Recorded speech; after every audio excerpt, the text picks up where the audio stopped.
This is a blend extra. Today, a classic breakfast combo, sausage and eggs. Chef Kate Lulloff joins us from Jones Dairy Farm. She's here with some tried and true techniques to get them perfect, no matter how much time you have in the morning. I love this. Great to see you, Kate. Nice to see you too. So everybody does eggs and sausage, and you say there's some good ways to get them to turn out perfect, even if we're in a rush. Yes. So everybody likes them on the weekends, right? Because you think of that more as a, a hot breakfast or a weekend meal, but it doesn't have to be. You can do it during the week and still have time.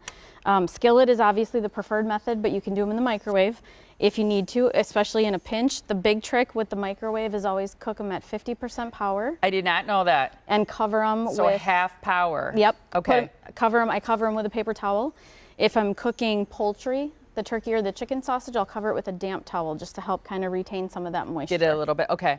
What you have going in the skillet here, these patties and the links look fantastic. How did you get them so perfectly brown? I didn't honestly have to do too much. That's how they come out of our factory, and that's how they are in the box. You just need to brown them a little bit. They're called golden browns for a reason. So when they go through our cooking process at the plant, they get that nice brown on them. So it's hard to screw them up, I'll say that. Yeah, is it more heating them through then than actually cooking them? Correct. So they're fully cooked. You just need to warm them through, which is why the microwave is an option as well. Okay, you're going to find them in the freezer section. What about delicious eggs? Scrambled eggs seem so basic, but they're challenging for a lot of people to get them fluffy. Yes, they are. So the biggest thing for getting them fluffy is just to whip them. Whip as much air into them as you can before you put them in the pan. I do a little bit of butter in the pan and then put the eggs in, keep scrambling them. I use a rubber spatula to just move them around, and I don't add anything else.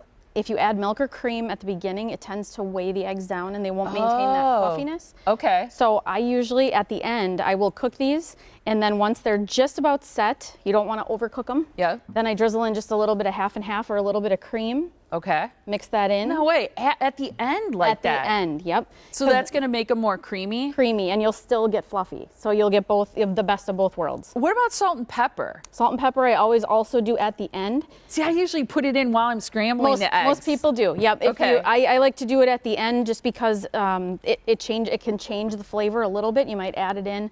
It changes a little bit, and then it's too salty once you take it out, so I always just use it as a finishing. Okay.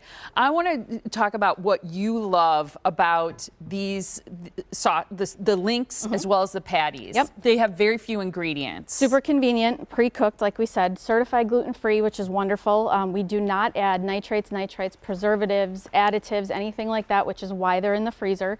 So we start with fresh raw materials. We make the sausage, we freeze it, it goes directly to the store and then to your house. So until you rewarm them or make them at home, they've only been frozen once, which is huge. That maintains the composition of the meat how we want it. And that's why it tastes so fresh when you cook it one time. My favorite are the ones here in the purple box. I don't know if everybody's a huge fan. This is the maple. But if people are looking for a specific one, you have this great product finder. So you can find these great sausage links and patties at area stores.